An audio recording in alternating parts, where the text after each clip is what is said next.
नमस्कार. आता आपण पुढचा धडा बघणार आहोत, ज्याचं नाव आहे चौकोन रचना व चौकोनाचे प्रकार. आता चौकोनाचे प्रकार हे आपल्याला बरेच माहिती आहेत. आयत म्हणा, चौरस म्हणा, पतंग म्हणा. आपण ह्या धड्यामध्ये त्याचे गुणधर्म वगैरे बघणार आहोत.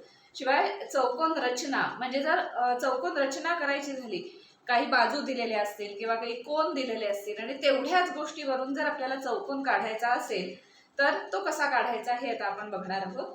काही चौकोन रचना आपण इथे बघणार आहोत. म्हणजे 4 बाजूंची लांबी दिली असेल तर कसं करायचं, किंवा एखाद्या बाजूची दिली आहे आणि एखादा कोन दिलाय वगैरे, अशा पद्धतीच्या काही रचना आपण इथे बघणार आहोत. आता रचना करायची आहे त्यामुळे आपल्याला काय काय लागणार आहे.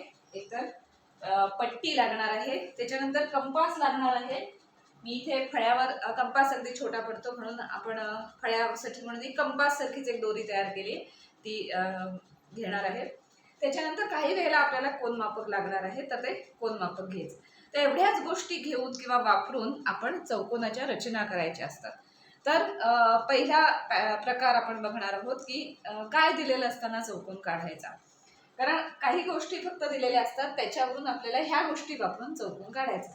इन जनरल आपण कसाही चौकोन काढू शकतो, पण पर्टिक्युलरली किती इंच, किती सेंटीमीटर दिलंय, कुठला कोन दिला, ह्याच्यावरून एक्झॅक्ट तसाच्या तसा चौकोन आता आपल्याला काढायचा आहे. त्यापैकी पहिला चौकोनाचा प्रकार बघणार आहोत, ज्याच्या चारी बाजूंची लांबी व एका कर्णाची लांबी दिलेली असेल तर चौकोन कसा काढायचा. अगदी सोपी प्रोसेस आहे. म्हटलं तसं पट्टी आणि कंपास लागणार आहे तुम्हाला. तुम्ही कंपास पेटीमध्ये तो कंपास असतो, ज्याच्यात सिस पेन्सिल घालतो आपण. आतापर्यंत 1-2 रचना आपण केलेल्या आहेत लंबदुभाजक वगैरे काढण्याच्या, त्यासाठी जो वापरला कंपास तो वापरायचा आहे. तर तो कंपास आणि पट्टीने आपलं काम होणार आहे. आता चौकोन ABCD मध्ये चारी बाजूंची लांबी दिली आहे आणि लेंथ ऑफ AC म्हटलंय. AC म्हणजे काय येणार आहे, चौकोनाचं नाव लिहिताना आपण असं सलग लिहितोय ABCD अशा पद्धतीने. तर AC म्हणजे कर्ण येणार आहे. लक्षात आलं नाही तर एक कच्ची आकृती काढून घ्यायची. म्हणजे काय असणार आहे की चौकोन ABCD अशा पद्धतीचा चौकोन आहे. कोन किती आहेत काय ते दिलेलं नाहीये. AB आहे 10, मग BC आहे 9, म्हणजे 10 काढायचे, 9 काढायचे. त्याच्यानंतर CD आहे 11 सेंटीमीटर, ही काढायची. AD 7.5 सेंटीमीटर आणि AC हा कर्ण काढायचा आहे, तो 8.5 सेंटीमीटर. अशा पद्धतीने तो चौकोन काढायचा आहे. लक्षात नाही आलं तर प्रत्येक वेळेला आधी कच्ची आकृती म्हणून काढून घ्या, म्हणजे त्याप्रमाणे आपल्याला कसं करायचंय ते लक्षात येईल. आता शक्यतो सगळ्यात मोठी बाजू असेल ती आधी घ्यायची, कारण आपण आडवी जी पहिली बेस म्हणजे पायाची लाईन काढणार आहोत ती सगळ्यात मोठ्या बाजूचं काढायचं. असं काही कंपल्सरी नाहीये की सगळ्यात मोठी बाजूच आपण पाया म्हणून इथे काढायला हवी चौकोनाची. कुठलीही तुम्ही 7.5 ला सुद्धा अशा पद्धतीने चौकोन घेतला तरी चालेल, पण त्यातल्या त्यात सोपं पडेल. तर आपण सगळ्यात 11 सेंटीमीटर जी आहे ती अशी आडवी लाईन आधी काढून घेणार आहोत. तर पहिल्यांदा आपण DC किंवा CD हे काढणार आहोत 11 सेंटीमीटर. पट्टी घ्यायची, त्याच्यात 11 सेंटीमीटर अंतर घ्यायचंय. 0 ते इथे 11 आणि मग त्यानंतर ते जोडायचे दोन्ही बिंदू. 0 ते 11 मध्ये आपण करून घेतलेले आहे. आता हे दोन्ही बिंदू जोडायचे. आता या चौकोनाला कोण कोणता आहे वगैरे असं काही सांगितलेलं नाही. कितीची घेतली आपण, 11 सेंटीमीटर बाजू घेतली आहे पट्टीमध्ये. त्याला नाव देणार आहोत आपण D आणि हे C. तर ही DC बाजू झालेली आहे काढून 11 सेंटीमीटर.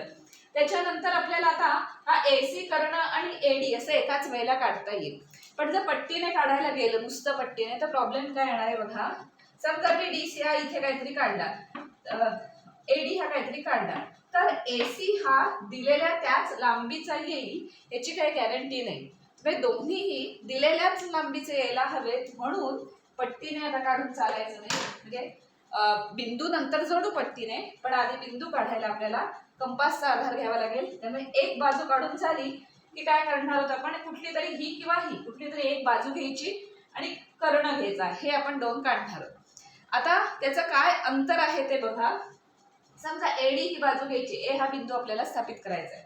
तर AD ही बाजू आणि AC हा कर्ण हे दोन्ही काढायचे. त्यामुळे आपण असं घेणार की D मधून A हा बिंदू इथे कुठेतरी येईल, कारण आपल्याला नक्की माहित नाही ही बाजू अशी येणार आहे, अशी येईल, अशी येईल, कुठल्या अँगलने येईल हे आपल्याला नक्की माहित नाहीये. कारण का, अशी डायरेक्ट आपण 7.5 इथनं अशी काढून चालणार नाही, कारण ह्या A पासून C पर्यंतचं अंतर किती असायला हवं, कंपल्सरी 8.5 असायला हवं. तेही बसलं पाहिजे. दोन्ही बसण्यासाठी आपल्याला काय करावं लागेल, 2 कंस काढून त्यांचं इंटरसेक्शन म्हणजे त्यांच्या छेदनबिंदूला आपल्याला ए हे नाव द्यायला लागेल. कोणते दोन कंस काढायचे तर एडी इतकं अंतर 7.5 अंतर इथे घेऊन इकडनं एक कंस काढायचा, एसी इतकं अंतर घेऊन इथून एक कंस काढायचा. म्हणजे मग दोघांची अंतर ती बरोबर होतील. तर काय प्रोसेस आहे, एक बाजू काढून झाल्यानंतर कर्ण आणि दुसरी बाजू काढण्यासाठी आपण कंपासचा वापर करायचा आहे. पण फक्त कंपास नाही, अर्थात पट्टीमध्ये अंतर पण घ्यावं लागेल. तर एडी अंतर किती आहे 7.5, म्हणून आपण पट्टीमध्ये 7.5 एवढं अंतर घेणार. ही पट्टी आहे त्याच्यात 7.5 कंपास मध्ये अंतर घ्यायचंय. ते घेतल्यानंतर आपण काय करायचं, हा बिंदू म्हणजे कंपासचं हे टोक ह्या डी वर ठेवायचं आणि अशा पद्धतीने कंस काढायचा. जरा लांब काढायचा, कारण या बिंदूवर ठेवून आपल्याला एसी ही लांबी पण इथे कंसात घ्यायची. आता हे कंस काढण्याचं काय म्हटलं, कारण कुठेही बाजू काढून चालणार नाही. ए पासून डी चं अंतर दिलंय तेवढंच असायला हवं आणि ए पासून सी चं अंतर पण जेवढं दिलंय तेवढंच यायला हवं. त्यामुळे कुठेही ती बाजू काढून चालायचं नाही. म्हणून मी मुद्दाम हा असा कंस का काढते, कारण आपल्याला वर्तुळाचं हे माहितीये की ह्या डी पासून आता ह्या सगळ्या कंसातल्या सगळ्या बिंदूंचं अंतर किती आहे, डी पासून 7.5. त्यामुळे इथे कुठेही ए असू शकतो. तो कुठे ए असेल हे कसं शोधायचं, तर सी वरून आता 8.5 इतकं अंतर घेऊन कंस काढायचा. मग तो जो छेदेल तिथे तो आपला ए बिंदू असणार. मग पुन्हा पट्टीत अंतर घ्यायचं, ते किती असणार आहे 8.5. 8.5 अंतर घेतलं, कंपास मध्ये घेतलं की इथून असा कंस काढायचा. आता बघा हे दोन कंसाचे दोन छेदनबिंदू, दोन कंसांचा हा छेदनबिंदू झालाय. हा ए नक्की असेल. याचं कारण का, ह्या ए पासून, कारण हा ह्या कंसावर आहे म्हणून याचं अंतर 7.5 आहे, आणि ह्या ए पासून कारण हा ह्या कंसावर पण आहे म्हणून याचं अंतर 8.5 असेल. म्हणजे दोन्ही आपलं बसतंय. आणि इथे 7.5 आणि इथे 8.5 इथे बिंदू आहे ना. आता हा बिंदू आपण दोन्ही ठिकाणी जोडून घ्यायचा.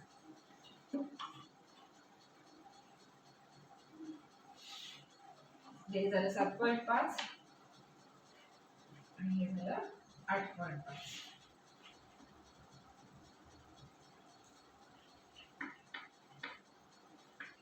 आणि सांगितलं होतं 7.5. आता ए, डी आणि सी हे तीन बिंदू झाले. आता आपल्याला बी हा बिंदू काढायचा आहे. बी हा बिंदू ए पासून किती अंतरावर आहे 10 आणि बी हा बिंदू सी पासून 9 अंतरावर आहे. म्हणजे आपल्याला इथे अशा दोन रेषा अशा असायला हव्यात की ह्या बिंदूपासून ए 10 अंतरावर आणि ह्या बिंदूपासून सी 9 अंतरावर हवा. त्यामुळे एक्झॅक्टली कुठे रेषा काढायच्या आहे, नुसत्या पट्टीने काढायला गेलं तर कळणार नाही. त्यामुळे पुन्हा आपल्याला काय करावं लागेल, कंस काढावे लागतील त्या अंतराचे आणि मग त्याच्या छेदनबिंदू म्हणून ते येणार. ए पासून बी आहे 10 सेंटीमीटरवर. त्यामुळे आपण पुन्हा पट्टीमध्ये 10 सेंटीमीटर माप घ्यायचे. ते 10 सेंटीमीटर झालं. आता तो 10 सेंटीमीटर बी कशापासून आहे तर ए पासून आहे. त्यामुळे ए वर कंपासचं ते दुसरं टोक ठेवायचं आणि 10 सेंटीमीटरचा असा इकडे असा जरा मोठा कंस काढायचा, कारण त्याचा छेदनबिंदू आपल्याला बघायचा. हा इथे कुठेतरी बी असणार आहे. कुठे आहे कधी कळेल आपल्याला, सी पासून बी किती अंतरावर आहे 9 अंतरावर आहे. आता 9 हे अंतर जेव्हा मी याच्यात घेऊन या कंसाला छेदणारा कंस करेल तेव्हा छेदनबिंदूला बी हे नाव आपल्याला देता येईल. आता 9 हे अंतर घ्यायचंय. त्यामुळे पट्टीमध्ये 9 अंतर घेते. 9 अंतर कुठे आहे, सी पासून आहे, म्हणून सी पासून कंपासने असा कंस काढायचा. आता ह्या दोन कंसांचा हा छेदनबिंदू दिसतोय. हा छेदनबिंदू नक्की बी असेल, कारण का ह्या बी चं ए पासून अंतर आहे 10 सेंटीमीटर आणि ह्याच बी चं सी पासून अंतर आहे 9 सेंटीमीटर. नुसत्या पट्टीने काढायला जायचं नाही, कारण ह्या सगळ्या गोष्टी सॅटिस्फाय व्हायला आहेत. म्हणजे सगळी अंतरं तीच बरोबर यायला हवीत. तर तसं हवं असेल तर आपल्याला कंपासचा वापर करावा लागणार आहे. त्यामुळे बी पासून सी जोडायचा आता आणि इथे बी पासून ए जोडूया.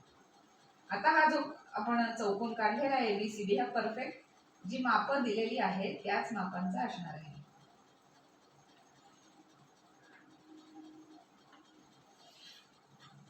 आता हे जोडलं, हे आलं 10 सेंटीमीटर आणि हे आलं 9 सेंटीमीटर.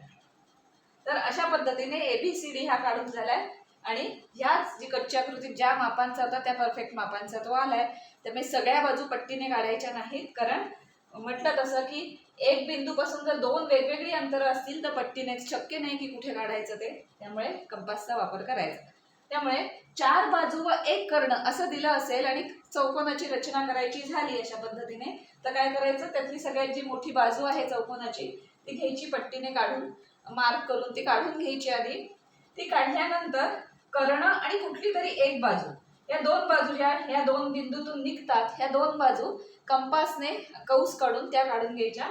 त्याच्यानंतर ह्या दोन बिंदूंपासून उरलेला जो बिंदू, म्हणजे आता ह्या बाजू काढून झाले असतील तर हे दोन बिंदू वापरायचे आणि त्याच्यातून हा बिंदू आपण पुन्हा कंपासने कौस काढून तो काढायचा. म्हणजे तुम्हाला हव्या त्या मापाचा चौकोन तिथे मिळेल.